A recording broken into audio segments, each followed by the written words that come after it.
মসজিদগুলোতে জুমার দিন দুপুর 12:30 থেকে 1:30 পর্যন্ত যে পরিমাণ মানুষ উপস্থিত থাকে, আমরা যদি 4 লক্ষ মসজিদ ধরি এবং এক একটা মসজিদে যদি গড়ে 300 মানুষ উপস্থিত থাকে, এটা আমরা ধরি জুমার নামাজে ঠিক খুতবার চলাকালীন সময়ে, তাহলে দেখা যায় সারা দেশে কয়েক কোটি মানুষ মসজিদে ইমাম সাহেবদের কথা, খতিব সাহেবদের বক্তব্য শুনবার জন্য হাজির হয়েছে।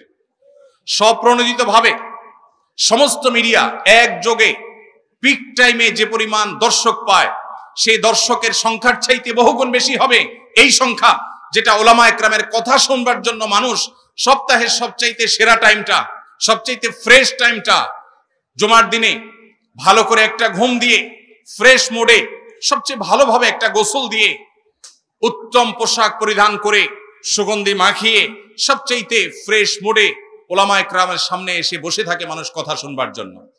ভাইরা আমার, এই মসজিদগুলো, এগুলোকে যদি রাষ্ট্র ওন করত, এগুলোকে রাষ্ট্র যদি নিজের বলে গ্রহণ করত এবং পৃষ্ঠপোষকতা দিত, সঠিক ব্যবহার করবার চেষ্টা করত, তাহলে এই জাতিকে সঠিক মেসেজ দেওয়ার জন্য, যথাযথ বার্তা পৌঁছাবার জন্য, সংশোধন করবার জন্য, বহুবিধ সামাজিক কার্যক্রম পরিচালনা করবার জন্য এই মসজিদগুলো সবচাইতে বড় ভূমিকা রাখতে পারত।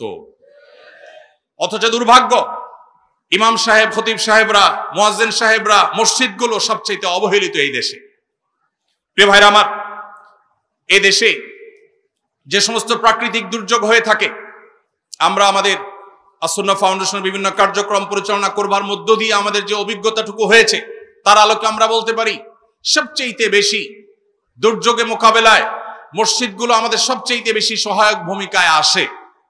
কারণ মসজিদগুলোতে ইমাম খতিব সাহেবরা এলাকা মানুষকে অনুপ্রাণিত করে অন্যের কষ্ট দূর করবার জন্য তাদেরকে বের করে দেয়, মানুষকে উৎসাহিত করে, মানুষকে তার সর্বস্ব ত্যাগ করবার জন্য শিক্ষা দিয়ে থাকে।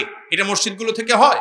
অতএব যদি সারা দেশের মসজিদের ইমাম সাহেবদেরকে যদি রাষ্ট্র ওন করত, তাহলে দেখা যেত অনেক দুর্যোগ আছে, অনেক ঝড়, জলোচ্ছ্বাস, বন্যা, বিভিন্ন রকমের দুর্যোগ আছে, যেই দুর্যোগগুলো মোকাবেলা করতে মসজিদগুলো নেতৃত্ব দিতে পারত, সমাজের চেহারা বদলাতে পারত। আমরা পরিবেশ দূষণের শিকার, আমাদের কর্মকাণ্ডের কারণে, নানা ভুল পদক্ষেপের কারণে আজ আমরা পরিবেশ দূষণের শিকার। আপনারা দেখেছেন বিভিন্ন সময় পরিবেশ সেক্টরে যে পরিমাণ বাজেট আছে, সেখানে হরিলুট সবচেয়ে বেশি হচ্ছে। শুধুমাত্র মসজিদের ইমাম খতিবদেরকে যদি রাষ্ট্র যদি তাদেরকে পরিবেশ সুরক্ষা করবার জন্য যথাযথভাবে তাদেরকে যদি ব্যবহার করত, তাহলে দেখা যেত পরিবেশ সুরক্ষার ক্ষেত্রে ওলামা একরাম সবচেয়ে বেশি অবদান রাখতে পেরেছেন। ভাইরা আমার, এইভাবে মসজিদ মাদ্রাসাগুলোকে, ওলামা একরামকে যদি রাষ্ট্র অন করত, তাহলে সেক্ষেত্রে দিন শেষে রাষ্ট্র বেনিফিটেড হতো, উপকৃত হতো, কিন্তু সেটা হয়নি। সময় এসেছে সেটিকে পরিবর্তন করবার, সেটি আমাদের করতে হবে ইনশাআল্লাহ। আল্লাহ আমাদের সবাইকে সেই তৌফিক দান করুন। ঘরে ঘরে যে পরিমাণ বিচ্ছেদ, তালাক, দাম্পত্য কলহ, অশান্তি বিরাজ করছে বিভিন্ন জায়গায়, দেশে, শহরে, গ্রামে, বিভিন্ন জায়গাতে, ওলামা একরাম সবসময় চেষ্টা করেন দাম্পত্য সম্পর্কগুলোকে কিভাবে ভালো করা যায়, কিভাবে ঠুনকো সম্পর্ককে শক্ত করা যায়, কিভাবে পরিবার ব্যবস্থাকে শক্ত করা যায়। এটা ওলামা একরামের বড় একটা কাজের জায়গা। এই জায়গাতে ওলামা একরাম চাইলে কাউন্সিলিং এর ক্ষেত্রে ভূমিকা রাখতে পারেন। বিভিন্ন উন্নত দেশে মহল্লা মহল্লা কাউন্সিলর আছে। আজ যে পরিমাণ দিন থেকে দূরে সরার ফলে, কোরআন এবং হাদিস থেকে দূরে সরে যাওয়ার কারণে আমাদের মধ্যে ডিপ্রেশন, ফ্রাস্ট্রেশন, যে পরিমাণ আমাদের মধ্যে হতাশা, বিষণ্ণতা এগুলো বাড়ছে, যে পরিমাণ আত্মহত্যা করার প্রবণতা বাড়ছে, বিশেষ করে তরুণদের মধ্যেও, ওলামা একরামকে যদি কাউন্সিলিং এর জন্য যোগ্য করে তোলা হতো, তাদেরকে যদি এর জন্য দায়িত্ব দেওয়া হতো, তাদের মাধ্যমে যদি সমাজকে এভাবে উপকৃত হওয়ার সুযোগ করে দেওয়া হতো, আমার বিশ্বাস তাহলে সেক্ষেত্রে দিন শেষে এদেশে মানুষ উপকৃত হতো। দ্বীনি শিক্ষা প্রতিষ্ঠানগুলো, মসজিদ মাদ্রাসাগুলোর মাধ্যমে মধ্যপ্রাচ্য এবং পৃথিবীর বিভিন্ন প্রান্ত থেকে বিভিন্ন মানুষজনকে ওলামা একরাম বিভিন্ন সময় দাওয়াত দিয়ে আনেন। অনেক ব্যবসায়ী, অনেক দানবীর, অনেক আল্লাহ ভীরু, তারা আল্লাহর খাতিরে এদেশে আসেন। অজস্র অগণিত টিউবওয়েল, মসজিদ মাদ্রাসা, তারা অবকাঠামো, কালভার্ট, অনেক ক্ষেত্রে তারা অবদান রেখেছেন।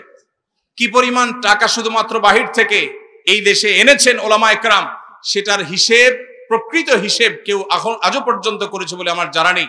কোনো পরিসংখ্যান, কোনো গবেষণা আজও পর্যন্ত ওলামায়ে কেরামের সে অবদানকে তুলে আনতে পারেনি। যদি আনা হয়, আমার বিশ্বাস চোখ কপালে উঠার মতো একটি বিষয় হবে এটি, যে পরিমাণ বিদেশি মুদ্রা বা যে পরিমাণ বিদেশি দান ওলামায়ে কেরাম এদেশে এনেছেন, এদেশের কাজে বিভিন্ন এনজিও গুলো, ইসলাম বিরোধী অপশক্তিগুলো, পশ্চিমাদের বিভিন্ন এজেন্টরা, তারাও বিদেশ থেকে ফান্ড আনে, কিন্তু সেই ফান্ড, সে সমস্ত তহবিল এদেশে মানুষের চিন্তা, চেতনা, বিশ্বাস, ঈমান, শিক্ষা, সংস্কৃতি, কৃষ্টি, কালচার এগুলোর বিরুদ্ধে পশ্চিমা সংস্কৃতিকে আরোপ করবার জন্য, চাপিয়ে দেওয়ার জন্য, প্রতিষ্ঠিত করবার জন্য সে সমস্ত তহবিল তারা এনে থাকে, ব্যবহার করে থাকে।